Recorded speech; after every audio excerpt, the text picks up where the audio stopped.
जिस औरत को बेरहमी से सूटकेस में बंद करके झील में फेंक दिया गया था, वही 8 महीने बाद विदेश की एक बड़ी इन्वेस्टर बनकर वापस लौटी। लाल ड्रेस में उसकी एंट्री ने उस महिला के होश उड़ा दिए जिसने उसे मरवाने की कोशिश की थी। एक पल के लिए प्रिया को लगा जैसे उसने भूत देख लिया हो, लेकिन सामने खड़ी महिला का बदला हुआ अंदाज, कॉन्फिडेंस और पर्सनैलिटी देखकर उसे यकीन नहीं हुआ कि ये वही साधारण और डरपोक सिया हो सकती है जिसे वह जानती थी। उधर एली नाम की इस रहस्यमयी बिजनेस वुमन ने कपड़े ट्राई करने के बाद प्रिया की तरफ देखा तक नहीं और वहाँ से निकल गई। प्रिया को दोनों की शक्ल में समानता तो दिखी, लेकिन वह खुद को समझाती रही कि असली सिया तो कब की मर चुकी है, क्योंकि उसे इस इन्वेस्टमेंट की सख्त जरूरत थी। इसलिए वह एली के पीछे भागी और अपना परिचय दिया। उसने विनम्रता से अपने प्रोजेक्ट के बारे में बताया, लेकिन एली ने कहा कि उसका शेड्यूल बहुत बिजी है। जब प्रिया ने साथ चलते चलते बात करने की पेशकश की तो एली ने ताना मारते हुए कहा कि जिस पार्टी में वह जा रही है वहाँ बिना इन्विटेशन एंट्री नहीं मिलती। इतना कहकर उसने अगले दिन घर पर मिलने को कहा और तिरस्कार भरी नजर डालकर चली गई। अपमान से प्रिया का खून खौल उठा, लेकिन इन्वेस्टमेंट के लालच में उसने सब कुछ सह लिया। घर पहुँचते ही उसने अपने सेक्रेटरी से एली की पूरी जाँच करवाने को कहा। उसे यकीन नहीं हो रहा था कि दुनिया में दो लोग इतने एक जैसे दिख सकते हैं। जांच में पता चला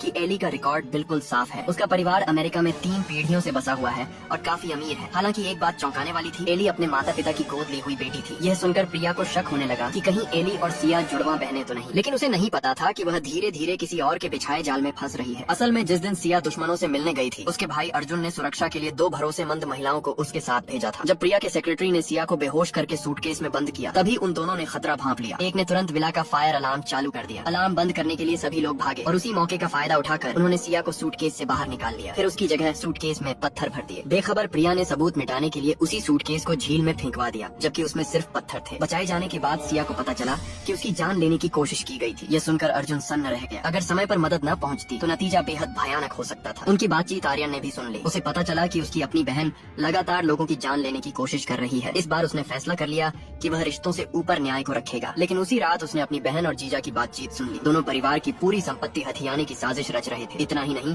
उनके रास्ते की सबसे बड़ी रुकावट खुद आर्यन था। यहीं से उसका अपनी बहन पर बचा खुचा भरोसा भी खत्म हो गया। अगले दिन उसने सिया का साथ देने का फैसला किया और अपने संपर्कों का इस्तेमाल करके उसके लिए अमेरिका की अमीर इन्वेस्टर एली की नई पहचान तैयार कर दी। इसके बाद उसने सिया को बिजनेस, फाइनेंस, मार्केटिंग और मैनेजमेंट की ट्रेनिंग दी। सिया ने भी बदला लेने के लिए दिन रात मेहनत की और कम समय में काफी कुछ सीख लिया। लेकिन सिर्फ बिजनेस सीखना काफी नहीं था, उसे एली की तरह दिखना, बोलना और व्यवहार करना भी सीखना था। उसके लिए नए कपड़े खरीदे गए और हर छोटी बड़ी आदत पर काम किया गया। 8 महीने की कड़ी मेहनत के बाद सिया पूरी तरह एली बन चुकी थी। अब बदले का खेल शुरू हो चुका था। प्रिया अपने नए प्रोजेक्ट के लिए एली की इन्वेस्टमेंट पाने को बेताब थी। एली जानबूझकर उसे बार बार घुमा रही थी। कभी घर बुलाती तो कभी किसी और जगह मिलने को कह देती। इस बार मुलाकात एक केक शॉप में तय हुई। वहाँ पहुँचते ही प्रिया को अजीब महसूस होने लगा, क्योंकि कभी सिया भी इसी तरह की बेकरी में रहती और काम करती थी। शक होने के बावजूद वह अंदर चली गई। एली ने उसका खास स्वागत नहीं किया, लेकिन वह फिर भी बैठकर इन्वेस्टमेंट की बात करने लगी। उसी दौरान सिया भी वहाँ पहुंची। एली ने उसे देखकर जानबूझकर हैरानी दिखाई ताकि प्रिया की प्रतिक्रिया देख सके। योजना काम कर गई। प्रिया का शक काफी हद तक खत्म हो गया और वह दोबारा इन्वेस्टमेंट की बातों में लग गई। लेकिन एली को उसकी बातें सुनने में कोई दिलचस्पी नहीं थी। वह आराम से केक और चॉकलेट का स्वाद ले रही थी। तभी थोड़ा सा केक उसके जूते पर गिर गया। एली ने मौका देखकर सिर्फ एक इशारा किया